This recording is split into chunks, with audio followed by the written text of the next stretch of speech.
When we heard Call of Duty Black Ops was preparing to unveil its multiplayer, we didn't waste any time. Our destination, Treyarch. Our mission, the most detailed hands-on coverage inside Xbox can provide. So sit back, relax, and keep a sharp lookout. Every feature you hear about in this preview has never before been done in a Call of Duty game.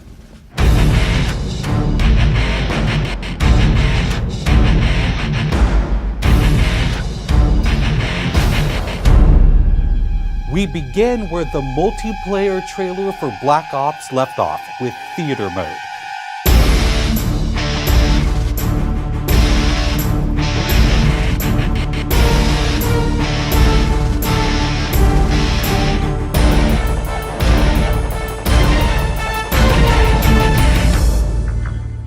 Dan Bunting explains.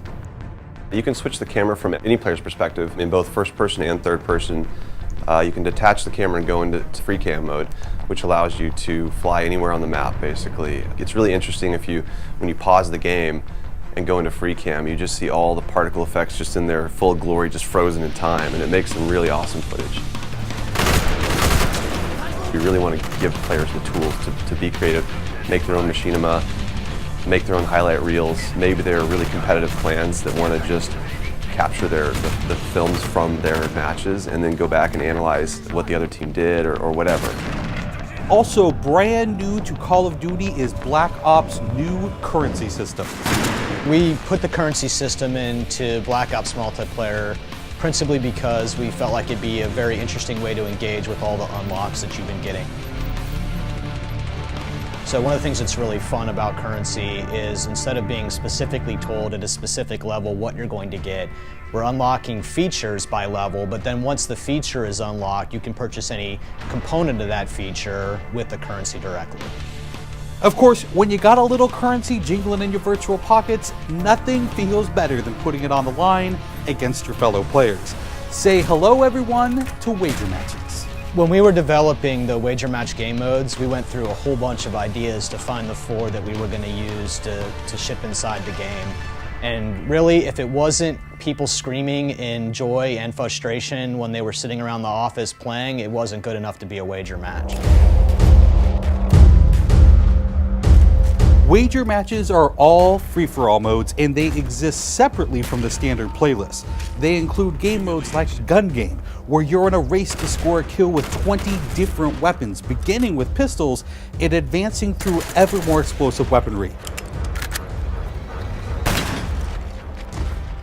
It's extremely rewarding for us as a design team to put something up there that people are reacting to really well and that's slightly different than what they get, and everyone loves the core game. And you have to be very careful when you're finessing the core mechanics of the game. But wager matches let us kind of get our creativity flowing and do some things that you're not normally used to, and then spin them up in unique ways and combine things in ways that you haven't seen before, that you never really thought of and that wouldn't be appropriate for the core game, but are completely appropriate for wager matches.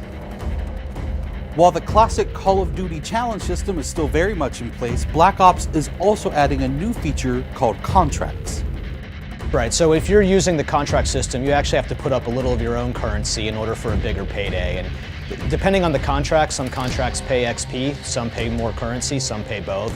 But they're all time limited, and it's game time limited. So you have to go to work to accomplish that contract within the time period in order to get paid. It's different from the challenges, in so much that the challenges some players like to use very aggressively, and they map out their path through the challenge system in order to maximize their XP gains, in order to level faster. And then a whole nother set of players uses the challenges sort of passively. They're there, when you get them they feel good, but contracts gives you a way to directly engage with the content inside the game. It says, hey, I'm an SMG guy, I want SMG based contracts, I'm going to chase my contracts and I'm going to get paid. And that's fun. Another focus for Black Ops is player customization, including things like unlockable face paint, unique perk-specific character models, and a whole lot of weapon customization.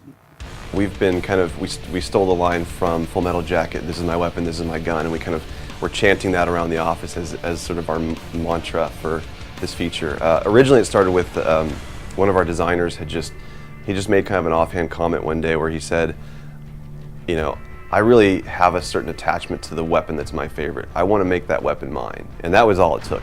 So from there it was just, what are the things that are cool? It's like, put your clan tag on your gun, of course. And we've got, the emblem editor by itself is an element of creativity for players. And then the reticles, of course, why not give people the option to select what kind of red dot they have. Maybe they don't like a dot, maybe they like a circle, maybe they like a triangle, maybe they like a standard crosshair, maybe they just want a line. And then there is combat training, which allows you to get comfortable with the trappings of multiplayer by competing in matches against AI-controlled opponents. You know, it's our hope that combat training can convert people who are largely single-player gamers who might have, dabbled around in multiplayer but never made that leap to playing online, and give them kind of this experience where they can get familiar with the mechanics and features and systems that multiplayer has, but they can do so at their own pace, they can do so without someone screaming in their ear what a noob they are, and practice up and then join the competitive fold. Experienced players could use combat training to practice up on a particular weapon, a particular tactic, or a particular map. So we think it appeals to both audiences, but most directly, it was designed to help new players get into the mix.